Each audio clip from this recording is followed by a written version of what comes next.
Meus irmãos, hoje eu gostaria de compartilhar uma palavra com vocês que Deus tem tocado no meu coração durante toda essa semana e é referente à ceia do Senhor. Como vocês sabem, uma vez por mês a gente se reúne aqui nessa casa, todo primeiro domingo de cada mês, para que a gente possa celebrar a ceia, relembrando, trazendo à memória o sacrifício de Cristo. Só que sempre quando a gente fala da ceia, da parte do corpo e da parte do cálice, que simboliza o pão, o corpo do Senhor, e o cálice, o sangue de Cristo, o apóstolo Paulo, quando ele instrui a igreja de Corinto, antes de chegar nesse ponto propriamente dito que nós vamos ler, que é aquilo que eu recebi do Senhor e eu mesmo lhes entreguei. O Senhor Jesus, na noite em que foi traído, disse. Ou seja, na noite em que foi traído, Jesus ainda tinha comunhão. Na noite em que foi traído, Jesus continuou amando. Na noite em que foi traído, Jesus continuou se relacionando com as pessoas. Na noite em que ele foi traído, ele não mudou com Judas Iscariotes, o qual o traíra daqui a algumas horas. Na noite em que foi traído, Jesus mantinha o amor e a comunhão com os irmãos. E o apóstolo Paulo, quando ele vai falar para a igreja de Corinto isso, uma igreja abençoada, que tinha diversos dons do Senhor, ele, antes de chegar nesse momento sublime da ceia, ele exorta de uma maneira muito intensa a forma com que a igreja estava levando, discernindo a ceia do Senhor. E o tema da mensagem de hoje é ceia, o evangelho em forma de mesa. Evangelho é as boas novas de salvação, um anúncio de boas novas. Mas esse anúncio de boas novas, eu gostaria de refletir sobre, esse anúncio de boas novas nos leva à mesa. Esse anúncio de boas novas nos leva à comunhão. Esse anúncio de boas novas nos leva ao arrependimento. Esse anúncio de boas novas nos leva ao amor verdadeiro e não fingido. Então, para balizar a nossa reflexão nessa manhã, eu gostaria de fazer exposição do texto de 1 Coríntios, abram suas Bíblias, 1 Coríntios, capítulo de número 11, verso de número 17, leremos até o verso de número 29. 1 Coríntios, Novo Testamento, capítulo 11, versículo 17 até o versículo de número 29. Quem encontrou, diga glórias a Deus. Aqueles que não, misericórdia, Senhor, e a gente espera um pouquinho mais. Quem não tiver Bíblia, pega carona com o crente aí do seu lado. Bíblia física, viu, pessoal? Todo mundo trouxe Bíblia física. Glória a Deus. Quem não tem Bíblia, alguém tem aqui não tem Bíblia nem na sua casa, vai receber uma Bíblia hoje. O pessoal da semana passada recebeu uma Bíblia. Todo mundo tem Bíblia aqui? Quem não tem Bíblia? Ah, pastor, não tenho Bíblia nem na minha casa. Gostaria de ler, não consigo fazer meu devocional, não tenho Bíblia. Levanta a mão que você vai receber a Bíblia hoje. Para a glória de Deus. Ó, os crentes têm Bíblia em casa, né? Só não trouxe para a igreja, né? Mas glória a Deus por isso. Então, próximo domingo, aniversário da igreja, Bíblia física. Diz assim o texto da palavra de Deus, 1 Coríntios, capítulo 11, verso 17 até o verso de número 29. Subtítulo: A ceia do Senhor. Entretanto, nisto que eu vou lhes dizer, Paulo dizendo para a igreja de Corinto, não os elogio, pois as reuniões de vocês mais fazem mal do que bem. Em primeiro lugar, ouço que quando vocês se reúnem como igreja, há divisões entre vocês, e até certo ponto eu creio, pois é necessário que haja divergências entre vocês, para que sejam conhecidos quais dentre vocês são aprovados. Quando vocês se reúnem, não é para comer a ceia do Senhor, porque cada um come a sua própria ceia sem esperar pelos outros. Assim, enquanto um fica com fome, outro se embriaga. Será que vocês não têm casa onde comer e beber? Ou desprezam a igreja de Deus e humilham os que nada têm? Que lhes direi? Eu os elogiarei por isso? Certamente que não. Pois recebi do Senhor o que também lhes entreguei.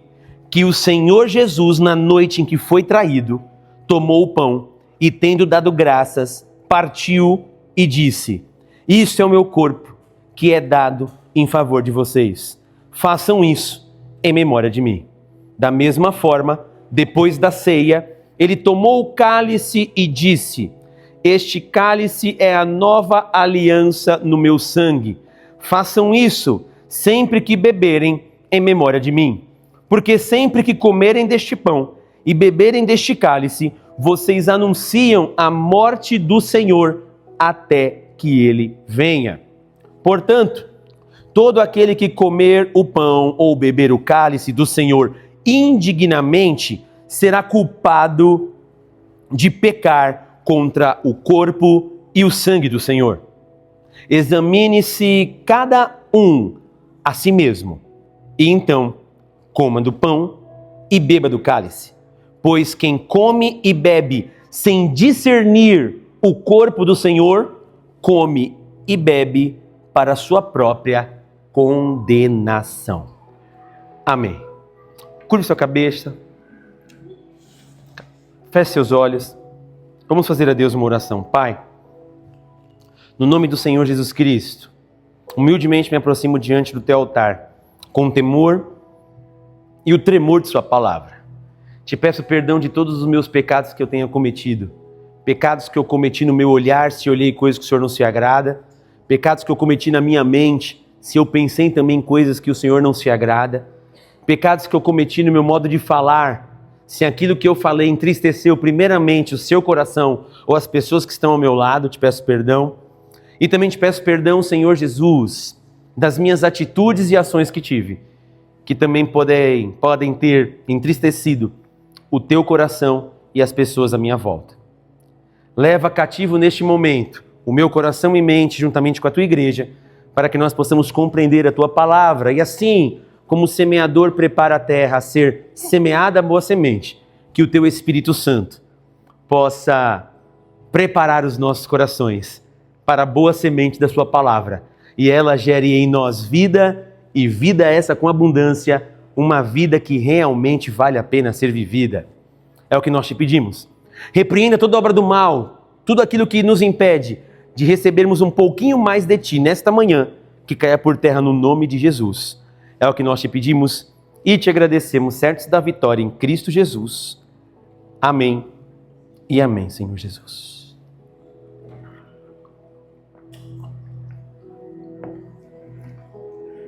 O apóstolo Paulo, quando ele está falando para a igreja de Corinto, é muito interessante, porque a igreja de Corinto era uma igreja que ela possuía todos os dons, era uma igreja que tinha todos os carismas do Senhor, só que também não sabia usar os dons e os carismas, presentes esses que Deus tinha dado para eles, de uma forma para edificar a igreja. E o apóstolo Paulo, nas suas duas cartas, em um determinado tempo e etapas dessas cartas, ele vai dando instruções de como eles também deveriam usar os dons, com sabedoria, com inteligência, com discernimento, para a edificação do corpo de Cristo, da igreja do Cristo, aqui na terra. Só que em um determinado momento, já era uma cultura também da época, a celebração da ceia do Senhor. E o apóstolo Paulo, então, instrui aquela igreja de Corinto, falando sobre a reunião, o encontro da ceia, só que ao invés de Paulo elogiar a igreja de Corinto, acontece completamente ao contrário. A igreja de Corinto, ela tinha uma cultura antes da sua conversão, uma cultura helenista, uma cultura que gostava de exaltar o saber, de exaltar o corpo. Por isso que depois vem uma cultura greco-romana. E essa cultura helenista, eles eram bons em tudo aquilo que eles faziam, eles tinham habilidades, competências especiais. Só que imagina todo aquele pessoal de Corinto, quando o apóstolo Paulo prega o evangelho, eles se convertem. Eram pessoas extremamente inteligentes a igreja de Corinto, ao ponto que em uma de suas viagens missionárias, quando o apóstolo Paulo vai pregar o evangelho, ele chega ali onde tinha, na Grécia Antiga, onde tinha vários templos, vários totens de adoração a outros deuses como Apolo e Artemis, e um desses totens era do Deus desconhecido. E o apóstolo Paulo chega e fala: olha galera, aqui eu sei quem é esse Deus desconhecido. O pessoal fala: mas como assim quem é o Deus desconhecido? Sendo que nem a gente sabe quem é. Ele fala: eu sei quem é, e começa a pregar o evangelho. Esse Deus desconhecido se manifestou, se encarnou, habitou entre nós, morreu, ressuscitou ao terceiro dia e hoje está sentado à destra de Deus Pai. E ele fez tudo isso por mim e por você. Ele prega o evangelho. As pessoas começam a se converter. Então imagina, aquelas pessoas que gostavam do culto ao saber, que gostavam também de uma idolatria, se convertem e todos eles vão para dentro de uma comunidade de fé. Todos eles vão para dentro de uma igreja. Mas olha que interessante, o evangelho, quando ele chega no lugar, ele começa a mudar e a transformar a sociedade. Mas quando chega na igreja de Corinto, as classes sociais começam a se converter. Os ricos se convertem, mas também os pobres se convertem. Quem não tinha um poder aquisitivo tão alto, quem não tinha uma classe social tão abastada quanto a outra. Só que quando todos se reuniam para poder celebrar ao Senhor, não tinha rico, pobre, medo, persa, não importa. Para o Senhor, todos nós somos iguais. Não importa o saldo da sua conta bancária, não importa as dons, habilidades ou competências que você tem, diante do Senhor, eu e você somos iguais. Só que nesse exato momento que eles começam ali a se converter, tinha um símbolo que era a festa chamada, era como se fosse uma festa comunitária de refeições chamada Ágapes, que era onde as pessoas se reuniam, cada um traziam o seu alimento, e nesse alimento eles compartilhavam um pão, conforme Atos capítulo 2, verso 46, que era uma reunião comunitária para eles poderem compartilhar o pão e também ouvir da palavra de Deus. Foi aí que a igreja primitiva começa a crescer. Então essa prática continuou, eu me reúno na casa das pessoas para ouvir a palavra, compartilhar um pouco do pão, e depois a gente também celebra a ceia do Senhor. Só que neste momento que eles estavam juntos para celebrar a ceia do Senhor, a ceia tinha um símbolo, uma simbologia. A ceia simbolizava, olha, a memória do Cristo, morto, ressurreto, para perdão dos nossos pecados, que ele derramou o seu sangue, sofreu, foi moído pelas nossas transgressões. A cruz de Cristo, a ceia, simbolizava não apenas o perdão dos pecados, mas a unidade da igreja. A ceia simboliza unidade, a ceia simboliza comunhão, a ceia simboliza relacionamento entre os irmãos, a ceia simboliza a mesa do Senhor, o evangelho praticado, o evangelho colocado em atitudes. Na mesa do Senhor, quero compartilhar a ceia, todo mundo era igual e se relacionava, relacionamento esse, de uma maneira tão intensa que viraria depois uma intimidade. Só que não estava acontecendo isso na igreja de Corinto.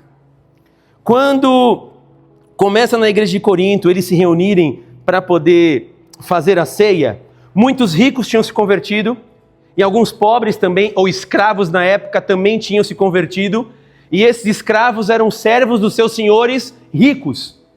E dentro da casa desses ricos, pessoal, tinha umas salas que chamava triclínios, que eram salas de jantar privadas, onde eles faziam ali as suas reuniões com pessoas importantes.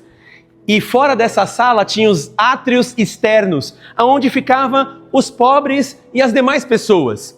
Então, quando eles se reuniam para compartilhar o pão, cada um levava um alimento, e ali depois eles compartilhavam esse alimento. Tendo esse momento de comunhão, os pobres ficavam lá de fora, porque eles eram escravos, não tinham dinheiro para comer, e quem ficava nessas salas de jantar específicas tinham tudo do bom e do melhor, um excelente banquete, se relacionavam, batiam um papo, trocavam uma ideia, e depois que eles enchiam a pança, literalmente, eles falavam: agora vamos compartilhar da ceia do Senhor, trazendo à memória o sacrifício de Cristo.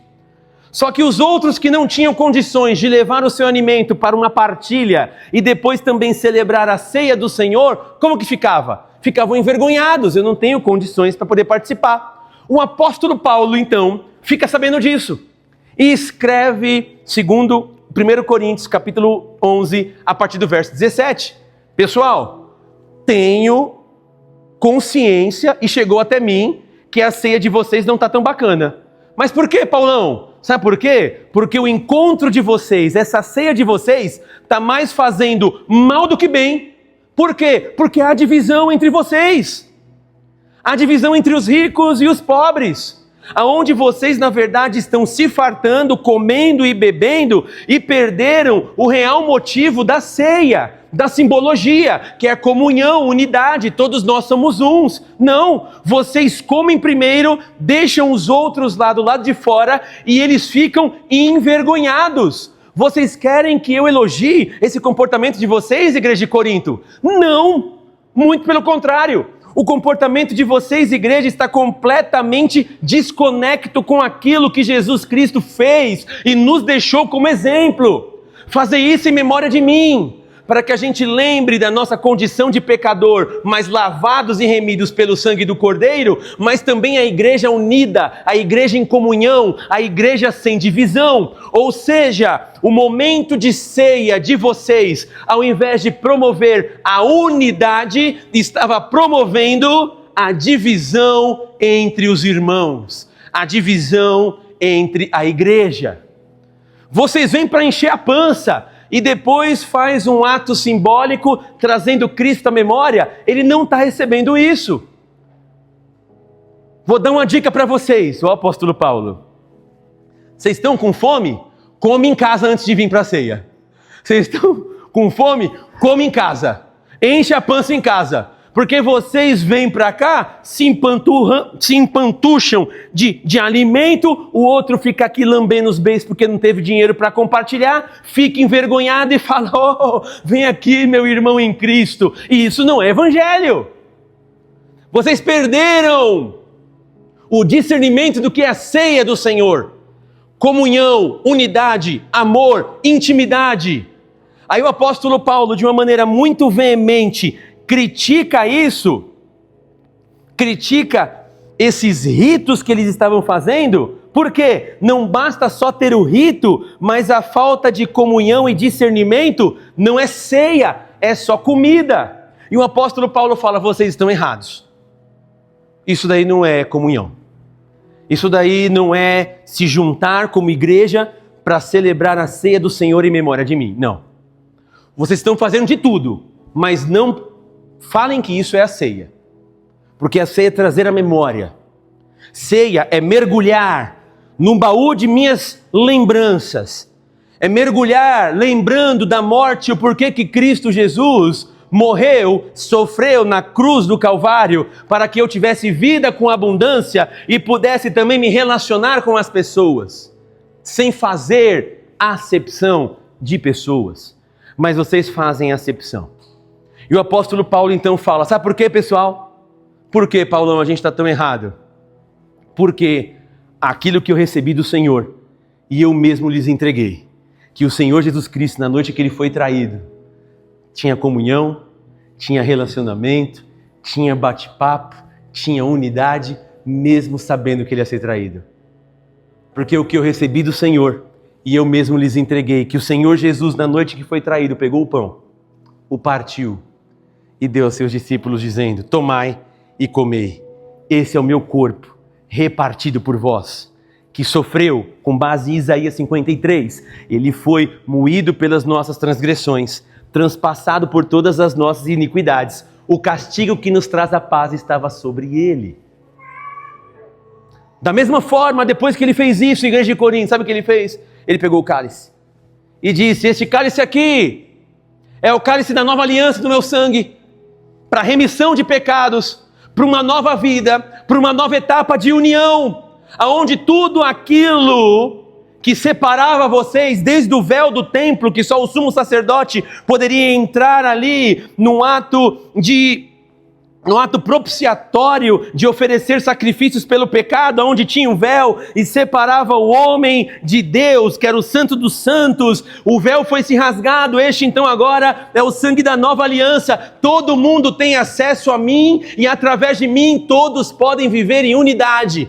Todos podem viver em comunidade. Não deve ter divisões entre vocês de classes sociais, não. Independente se você tenha dinheiro, independente se você seja pobre, dentro da igreja do Cristo, todos nós somos iguais. Você pode ser doutor, mas vai sentar para ouvir a palavra. Você pode ser um grande empresário, vai ter que sentar e ouvir a palavra do Cristo e pedir perdão dos seus pecados e ter relacionamento com a igreja. Você pode não ter nada, sua conta bancária está também zerada, mas na igreja do Cristo você tem valor. Porque todos nós somos iguais. Ninguém é melhor que ninguém. Fale para a pessoa que está do seu lado, nós somos iguais, viu, irmãozinho? Então fala assim para ele, abaixa a bola, porque todos nós somos iguais. Então a gente começa, pessoal, a pensar um pouquinho em algumas coisas que a gente aprende com esse texto do apóstolo Paulo, que vai falando sobre isso. Primeira coisa que a gente aprende, o cálice anuncia um evangelho que exige transformação. O cálice do Senhor, a ceia, exige de nós uma transformação. Olha o que diz 1 Coríntios capítulo 11, versículo 25 e versículo de número 26. Da mesma forma, depois da ceia, tomou o cálice e disse: este cálice é a nova aliança no meu sangue. Façam isso sempre que o beberem em memória de mim. Porque sempre que comerem deste pão e beberem deste cálice, vocês anunciam a morte do Senhor até que Ele venha. Ou seja, olha o que Paulo estava falando para a igreja de Corinto. Olha, amada igreja de Corinto, vocês que são abençoados. A ceia aponta para a aliança, e não uma aliança apenas que perdoa, mas uma aliança também que transforma vidas. A ceia simboliza uma mudança de vida. Por isso que fala, vocês anunciam a morte do Senhor até que Ele venha. E quando o apóstolo Paulo fala, vocês anunciam, significa uma proclamação pública. Ou seja, quando eu estou participando da ceia do Senhor, eu estou anunciando, olha, eu pertenço a Cristo. Eu sou dele. Eu espero nele. Então, se eu espero dele e sou nele, isso me exige uma coerência de vida. Eu tenho que ter uma coerência na minha vida cristã. Eu tenho que ter uma coerência com os meus relacionamentos. Se eu espero no Cristo e falo que sou cristão, tenho que ser uma pessoa íntegra, que os meus relacionamentos sejam saudáveis e orar por isso. Tenho que viver em unidade sem fazerem acepção de pessoas, porque é o sangue da nova aliança. E por ser o sangue da nova aliança, eu anuncio, olha, eu faço parte dessa nova aliança. E se eu e você fazemos parte dessa nova aliança em Cristo Jesus, isso nos empurra a ter uma vida coerente. Uma vida que as pessoas consigam enxergar e glorificar ao Senhor. Lá no livro de 1 João, que ele escreve, a gente vai abordar um pouquinho disso. Ele fala, olha, vocês serão conhecidos como os meus discípulos da forma que vocês amam uns aos outros. Mas detalhe, o amor, ele é abstrato, já aprenderam isso aqui. O amor é abstrato, eu não consigo pegar o amor, eu não consigo pegar a saudade. Eu só consigo sentir o amor, só consigo sentir a saudade. Ótimo. Então, como que você, Renato, sabe que você ama, que as pessoas vão saber que você ama a sua esposa? Só porque eu falo que eu amo ela? Não. Mas às vezes sem falar nada. Eu faço um carinho, oi amor, cá. Faço um carinho, um cafuné nela aqui. Vocês vêm e falam, nossa, como o Renato é carinhoso e amoroso com ela. Por quê? Não porque eu falei, mas vocês conseguiram verificar atitudes de amor para com ela. Se eu falo que amo meu filho, sem abrir a boca eu dou um abraço forte nele. E depois bagunço o cabelo dele aqui, sem falar nada. Você fala, nossa, o Renato, como ele é carinhoso e amoroso com Pedro. Por quê? Porque eu falei que amo? Não, vocês conseguiram identificar atitudes de amor, atitudes de carinho. Ou seja, vocês viram que eu amo minha esposa ou meu filho, Na maneira que eu me relaciono com eles.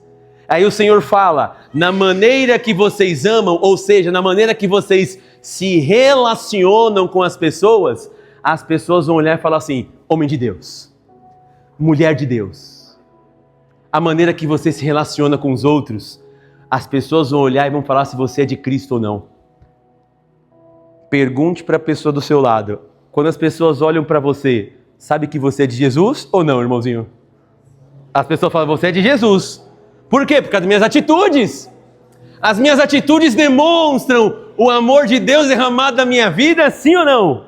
Se não, Senhor, me perdoe e me dê graça, né? A gente ouve essa palavra, sabe quando eu escuto essa palavra, sabe o que eu falo para Jesus? Jesus converte meu coração. Eu preciso me converter, viu, irmãos? Orem por mim aqui. Orem por mim, preciso me converter. Romanos capítulo 6, versículo 4, olha o que diz a Bíblia. Romanos 6, verso 4. Portanto, fomos sepultados com ele na morte por meio do batismo, a fim de que, assim como Cristo foi ressuscitado dos mortos mediante a glória do Pai, também nós vivamos uma nova vida. A ceia, o cálice do Senhor, exige uma mudança de vida, exige uma transformação. Assim como eu morri com Cristo e ressuscitei com Ele, num ato simbólico do batismo, e eu participo da ceia do Senhor, os sacramentos da igreja, mostra que eu tenho que andar em novidade de vida. Por isso que também em Coríntios ele vem abordando o seguinte, aqueles que estão em Cristo Jesus e falam que são de Cristo, nova criatura é. Eis que as coisas velhas se passaram e eis que tudo novo se fez.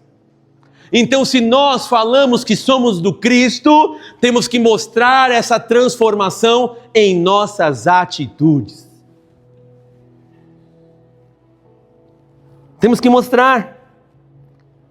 Sabe por quê, pessoal? Beber o cálice sem uma mudança de vida, sabe como que é? É como eu vestir a camisa de um time, ir para o estádio de futebol ou dentro da minha casa e torcer contra ele. É isso. Eu vesti a camisa e torço contra. Eu falo que sou do time dele, mas ajo como se não fosse. É isso quando eu compartilho do cálice do Senhor, sem a transformação primeiramente no meu coração. Não apenas nas minhas atitudes. Porque às vezes a gente quer mostrar um estereótipo de cristão, um estereótipo de crente, mas o nosso coração ainda não é transformado. E quando a gente só quer vender uma boa imagem para as pessoas, sabe o que a gente parece? Um cão adestrado. Eu fui adestrado pela religiosidade. Eu fui adestrado pela religião, que não pode fazer isso, não pode fazer aquilo, não pode fazer aquilo e aquilo outro. Mas meu coração nunca teve uma real mudança. Mas quem é do Cristo, a transformação primeiramente vem do coração. Aí se eu escolho não fazer uma coisa ou outra, é uma decisão que eu faço em renúncia por amor ao Cristo. E o apóstolo Paulo também trabalha essa ideia em 1 Coríntios, ali no capítulo 6. Tudo me é lícito, mas nem tudo me convém. Tudo me é lícito, mas eu não me deixarei dominar por nenhuma delas. O cálice, a ceia, quando nós estamos compartilhando, ela exige de mim e de você transformação de vida. Coerência de vida. Porque quando a gente faz isso e torce contra aqueles que estão participando, como a igreja de Corinto, desonra o compromisso público que assumiu diante da comunidade de Deus. Eu falo que sou de Cristo, mas a minha vida não é coerente com aquilo que eu prego. As minhas atitudes, as minhas palavras não estão em conexão com aquilo que eu acredito. E o apóstolo Paulo fala, tome cuidado.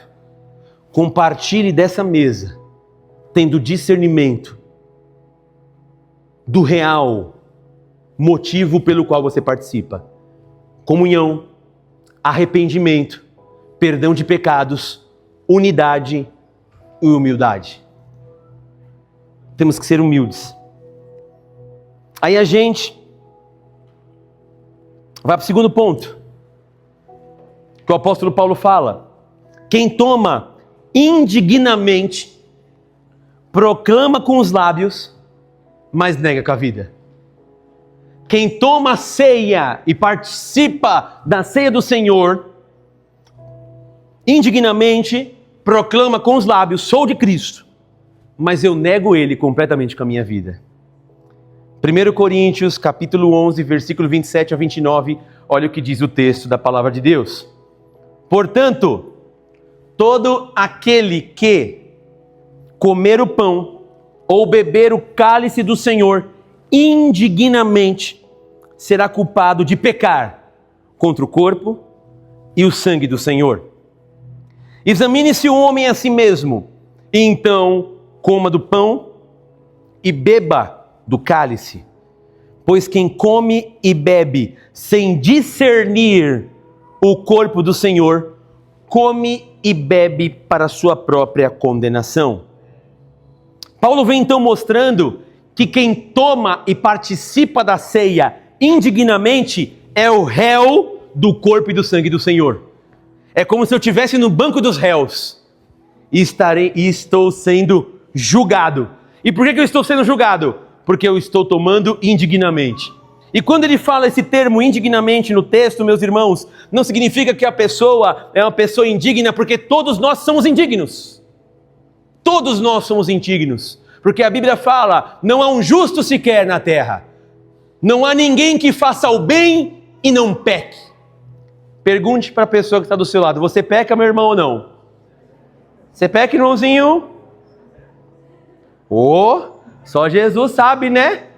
Só Jesus, por isso que Jesus é tão maravilhoso para falar para a gente lá em 1 João também, né? Se dissermos que não temos pecado, mentimos, e a palavra de Deus não está em nós. Mas, se confessarmos os nossos pecados, Ele é fiel e justo para nos perdoar os pecados e nos purificar de toda injustiça. Existe perdão para mim e para você através do sangue de Jesus. Existe perdão, existe nova vida. Só quando ele está falando que a pessoa é indigna, meus irmãos, ele está falando o seguinte, a pessoa se torna indigna porque ela contraria o significado real da ceia. E qual que é o significado então, pastor, real da ceia? É quando você participa sem arrependimento, sem amor ao próximo, sem discernimento e sem comunhão. Quando eu participo indignamente, é quando não entendo, eu faço parte do corpo de Cristo, tenho que estar em comunhão com os meus irmãos, por mais que haja, como Paulo falou, divergências, eu tenho que estar em comunhão. Eu participo do corpo de Cristo, me arrependendo dos meus pecados e falando, Deus, me dá graça para que eu não volte a pecar dessa mesma maneira que eu estou pecando. Quando eu participo indignamente, é quando eu não discerno essas coisas, irmãos. Que eu sou pecador e tenho que andar conforme o Senhor requer da minha vida, para que eu viva uma vida que vale a pena ser vivida e uma vida que tenha propósito e um objetivo celestial. Nós precisamos disso em nossas vidas. E o apóstolo Paulo fala, se vocês, igreja de Corinto, que se reúnem, essas reuniões, essa ceia, essa refeição comunitária que vocês estão fazendo, que lá em Atos dos Apóstolos começou no partir do pão, de casa em casa, começaram bem, mas quando chegou aqui, nessa igreja de Corinto, vocês perderam a mão. Há divisões no meio de vocês, a falta de amor no meio de vocês, a ceia é para promover unidade, comunhão, relacionamento, intimidade, perdão, e na verdade no meio de vocês esse ajuntamento está causando divisão, contenda, brigas e panelas. Fale para a pessoa que está do seu lado, não faça panelas, meus irmãos, não faça panela. Aí vai falar, mas pastor, eu não tenho panela não, é só mais afinidade, né? Que a gente gosta de falar isso, eu tenho mais afinidade, tá? Então essa afinidade com a panela, deixa a tampa da panela aberta, para que outros possam também entrar nessa panela. Entendeu? Deixa a tampa aberta então. Então outro pode entrar, pode relacionar. Não feche as portas para relacionamentos. Não feche as portas para a pessoa fonte. Ou seja, a ceia do Senhor é um momento de eu discernir. Preciso me arrepender. preciso viver em comunhão, preciso pedir perdão para as pessoas. E o que é perdoar, meus irmãos? Perdoar é fácil, sim ou não? É difícil. A palavra perdão, pessoal, vem da palavra grega karizomai. Karizomai. Porque a gente não quer perdoar. Por que a gente não quer perdoar as pessoas? Porque a gente fala que as pessoas não merecem o nosso perdão. Aí crente gosta de usar um termo muito legal, né? Ah, você vai perdoar o irmãozinho? O que crente gosta de falar? Ah, não estou sentindo no meu coração. Você gosta de falar isso? Não estou sentindo no meu coração. Se você esperar sentir no seu coração para perdoar alguém, você nunca perdoará ninguém. A palavra karizomai vem da mesma palavra, a raiz da palavra caris, que é graça. O que é a graça que nós já aprendemos aqui? Favor imerecido. Quando eu libero perdão, eu não libero porque a pessoa merece. Eu libero porque é um favor imerecido e eu faço bem para mim mesmo. Então eu libero perdão, mas não merece, pastor. Não importa, o perdão dela é para mim também. É graça sem ela merecer, com a mesma graça a qual Jesus me perdoou. Nós temos que perdoar. Porque a gente às vezes não perdoa no nosso coração. E quando a gente não perdoa no nosso coração, a gente trata as pessoas, sabe com o quê? Com indiferença. Exemplo. Jesus sabia que Judas ia trair ele, sim ou não? Sim. Onisciente, onipresente e onipotente. Todo poder, toda a ciência. Tá ok. Os discípulos sabiam que Judas ia trair? Não. Por que os discípulos também não sabiam que Judas ia trair Jesus? Porque Jesus não mudou nem um pouco com Judas. Quando eles estavam lá na ceia, Jesus falou assim, ó, tem um aqui, acho Jesus tão sutil, né, para falar com as pessoas. Tem um aqui de vocês que é um diabo. O quê? Um de vocês é um diabo. O quê? Mas quem? Algum de vocês vai me trair aqui. O que os discípulos começam a falar? Sou eu, Senhor? Sou eu? Sou eu que vou trair? Ou seja, ninguém via que era Judas, porque Jesus não tratou com indiferença, mesmo sabia quem ia trair. Mas e se a gente? Ixi, não acredito que o irmão chegou. Estava tão bom o assunto, até parou o assunto, né? O assunto chegou. A gente vai tratando com indiferença as pessoas.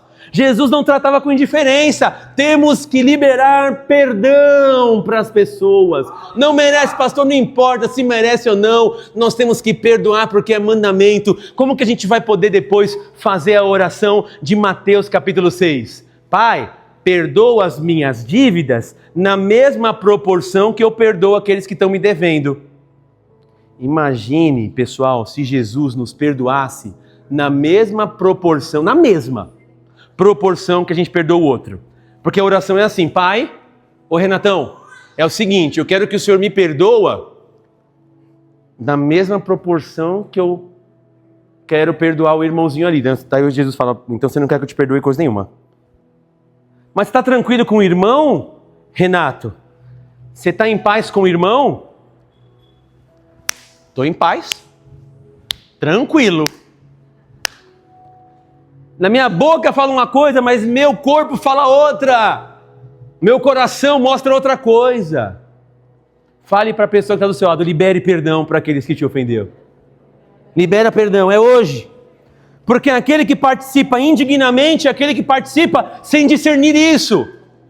Ah, não, eu vou participar da ceia do Senhor, mas vou continuar com rancor no meu coração. Não, está errado. Eu vou participar da ceia do Senhor, mas vou continuar sem andar em unidade com o corpo. Está errado. Participar indignamente significa viver em contradição ao que a ceia proclama. A ceia proclama unidade. A ceia proclama união. A ceia proclama comunhão, relacionamento. Se eu não estiver dentro disso, eu estou apenas falando com os lábios, mas negando com a minha própria vida. Olha o que diz a palavra de Deus em 1 João, capítulo 4, versículo 20. 1 João 4, 20. Se alguém afirmar, eu amo a Deus, Mas odiar o seu irmão é o quê? Pergunte para a pessoa que está do seu lado. Você é mentiroso, irmão? Vamos lá. Não precisa responder, não. É só perguntar, tá? Pois, quem não ama ao seu irmão, a quem vê, não pode amar a Deus a quem não vê. Não pode amar a Deus que não vê. Então, se você afirma que ama a Deus e odeia, você é um mentiroso. Você é um mentiroso. Porque eu vou falar a Deus que eu não vejo, e o irmão que eu estou vendo que faz coisas contra mim, eu tenho que perdoar. Exemplo, pessoal, disso, sabe como que é? É como a gente cantar um hino nacional de um país e conspirar contra ele. Cantei um hino nacional e eu conspiro contra ele. Ou seja, eu canto hinos do céu, mas conspiro contra o reino de Deus, que é unidade, amor, perdão, arrependimento, pregação do evangelho e anúncio de boas novas. Não adianta. Eu posso participar da ceia sem amor e sem arrependimento, com cantos na minha boca, mas negar com a minha vida o reino a qual eu digo pertencer. Eu pertenço ao reino dos céus, mas vivo aqui na terra como se não pertencesse. Então a gente tem que pensar um pouquinho. A ceia, ela é o evangelho em forma de mesa, aonde existe arrependimento, perdão, comunhão e transformação, pessoal. O apóstolo Paulo critica eles. Olha, pessoal, para com isso. A mesa de vocês, igreja de Corinto, não está tão bacana. O relacionamento de vocês não está tão bacana. Então para. Essas reuniões, olha interessante, essas reuniões que vocês intitulam como espiritual, fazem mais mal do que bem. Tem noção disso? Imagine uma igreja se relacionar e pensar que está se relacionando com Deus, e o apóstolo Paulo, que era um dos pastores dessa igreja, que constituiu ali nas suas viagens missionárias, ele pega e fala assim, ó, esses encontros de vocês não estão tão bacana não, porque muita divisão no meio do povo. Ao invés de juntarem, vocês estão espalhando. Não faz bem isso. O que vocês estão se juntando, falando que é ceia do Senhor, não é nada disso, é tudo menos ceia. Sabe o que é? É banquete para encher a pança. Mas ceia do Senhor, que é o real símbolo, in memoriam, não é isso. Vocês estão, na verdade, só comendo, bebendo e tendo um momento de confraternização. Mas não coloca Jesus aí no meio não, porque está completamente desconecto. Aí o apóstolo Paulo fala, então, pois, examine-se, pois, o homem a si mesmo. Faça uma autoanálise de si. Quem tem que fazer uma autoanálise não sou eu, não é o irmão que está do seu lado, é você e eu. Como que eu estou? Eu estou participando, discernindo o corpo do Senhor? Eu estou participando com algum rancor e mágoa dentro do meu coração? Preciso liberar perdão para alguém? Então preciso liberar. Para minha família, para algum irmão da igreja, para alguém do meu trabalho. Se eu preciso liberar perdão, Pai, eu preciso liberar esse perdão. Me ajuda. Porque às vezes a gente leva uma vida, parece que é muito simples, mas não é, pessoal. Tem que pedir perdão. A Bíblia fala, se você vai ofertar, tiver alguma coisa contra o seu irmão, nem oferte. Deixa a sua oferta no canto ali do altar e vai se reconciliar com ele. Temos que pedir perdão. Temos que, porque o perdão gera relacionamentos. O perdão coloca conexões novamente na linha, nos trilhos.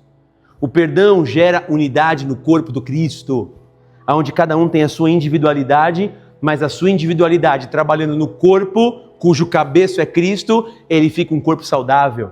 Mesmo com muitos membros que às vezes pensam diferentes, são diferentes opiniões, diferentes ideias, diferentes jeitos, mas cada um com diferentes habilidades, todos esses trabalhando em prol do corpo.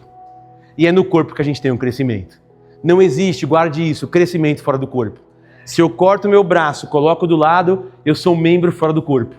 E o membro fora do corpo não cresce. O membro fora do corpo não se desenvolve. Para que eu me desenvolva como membro, eu tenho que estar conectado ao corpo, cujo cabeça é Cristo. Por isso que quando a criança, quando ela cresce, todos os membros crescem e se desenvolvem juntos.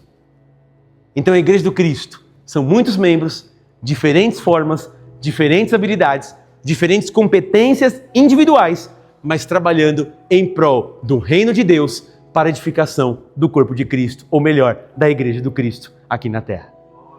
Que nós possamos participar dessa mesa nessa manhã, com esse discernimento no nosso coração. E se precisamos hoje pedir perdão para alguém, ou liberar perdão para alguém, que nessas orações agora, você libere perdão. Se você precisa se relacionar novamente, ter um momento de unidade e viver no corpo de Cristo para se desenvolver, esse é o momento de uma autoanálise. Mergulhe em você mesmo. E depois de você fazer esse mergulho, essa autoanálise de você sincera, Jesus, preciso melhorar. Jesus, converte meu coração. Fez a autoanálise? Fiz. Então agora, coma deste pão e beba desse cálice. Porque quem come e bebe indignamente, ou melhor, sem discernir o corpo e o sangue de Cristo, come e bebe para sua própria condenação. Vamos colocar de pé? Vamos orar?